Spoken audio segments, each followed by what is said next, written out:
Amazon storefronts are interesting. So on Shopify, let's say if you have your own branded Shopify store, everyone goes and they are going to be looking at only your products, right? And they are going to be searching through, looking at everything you have to offer.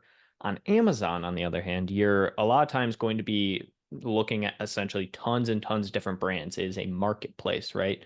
With very, very broad scope of view of what you can find on it. Stores in general on the platform are essentially the one place that you have as a brand to have all eyes that someone has on you, right? So if they are looking specifically at your store, it's just you. You don't have to worry about the competition or anything like that.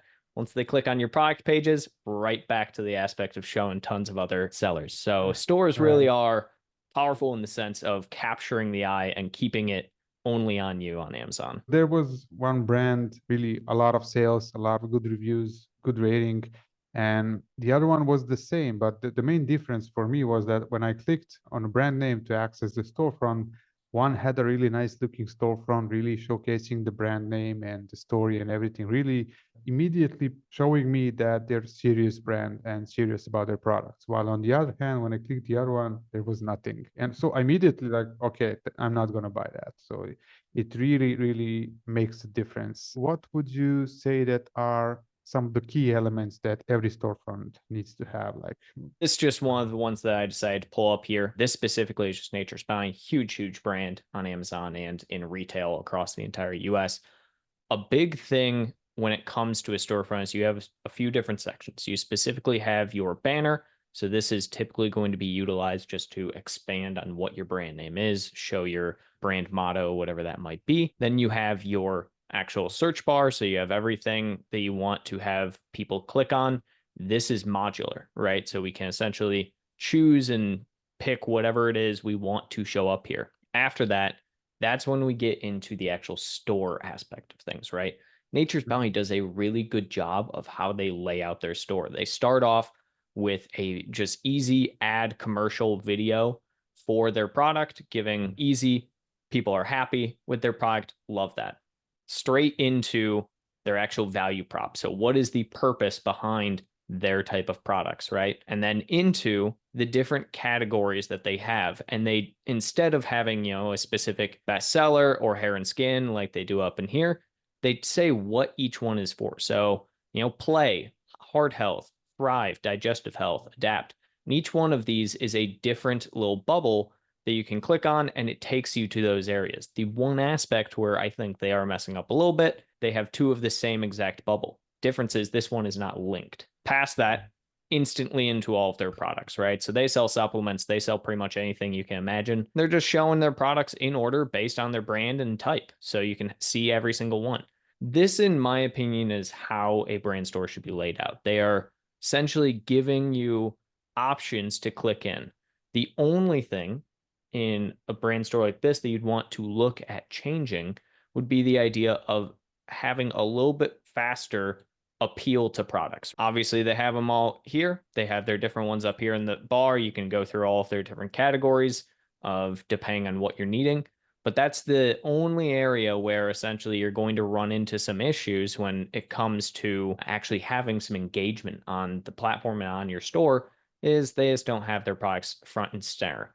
But they do a very good job again with trying to guide the end consumer through the storefront as a whole. With that example, that's how you lay out a store, right? That is the purpose of an Amazon storefront is to try and get people involved and clicking through the store rather than just using it as only another guide for, hey, here's my product, purchase it again, right? what are some of the common mistakes that you see that people make when creating storefronts? If you can name a few.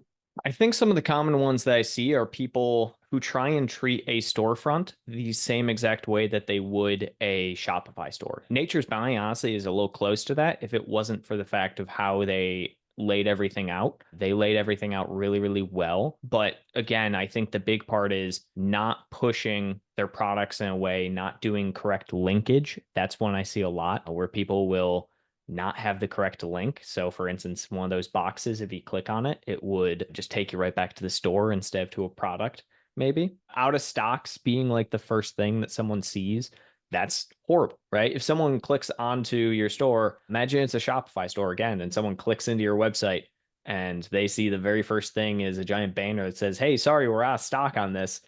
They're probably not going to click any further. So Amazon store is the same way. I have another example. It's a newer brand actually on Amazon, AG1. This is a huge, huge brand, close to $1 billion company, I believe. I use the product every single day, actually. The big thing here is that this has been a fully Shopify based e-commerce company up until recently, right? And like their brand store shows that, where they are very much just playing off the fact of, hey, we're AG1, we know that. You know, your nutritional foundation one scoop. They don't have any extra details about the products here. They don't have anything in between. Same thing with all their ingredients. And, you know, the thing is, you click on all these and it just takes you right to the same product every single time. So every single one of these links that they have here Yeah. is to the same product and it just links to the same. So they're not really doing anything with their store here outside of just putting all of the same. And if we just click, you know, back into the product again, all of those different areas are their just images. So they're not doing anything new for their store that isn't already on their product page. So How mobile optimization on storefront, how big of a role does that play? I would say it plays a much bigger role than people think, especially, you know, in this day and age, majority of all work that happens on Amazon stores, on Amazon in general, is being done from a computer, right? It's not really feasible to do all of the work on Amazon from mobile. And it's something that I preach constantly that people need to understand 60 to 70% of all people who are shopping on Amazon are shopping from their mobile phone. Right. If you have a storefront, product page, anything with details and it is just, you know, tiny little text on pictures or anything like that, people aren't reading that, right? So when it comes to developing, you know, an Amazon storefront, that's always something I'm going to make as sure as a check is that people, before anything is uploaded, hey, did you check this on mobile? Is it readable? Is it legible? You know, can you still have a good format for your mobile device? Even the brand store storefront analytics nowadays will let you see traffic based on device type, right? So that's something that I would always encourage people to do, and they will likely see that, oh, I get a large percentage of my traffic from mobile. Or if you're like a B2B type product, oh, it's coming entirely from desktop. So always tailor your storefront based on where you're assuming your consumer traffic is coming from.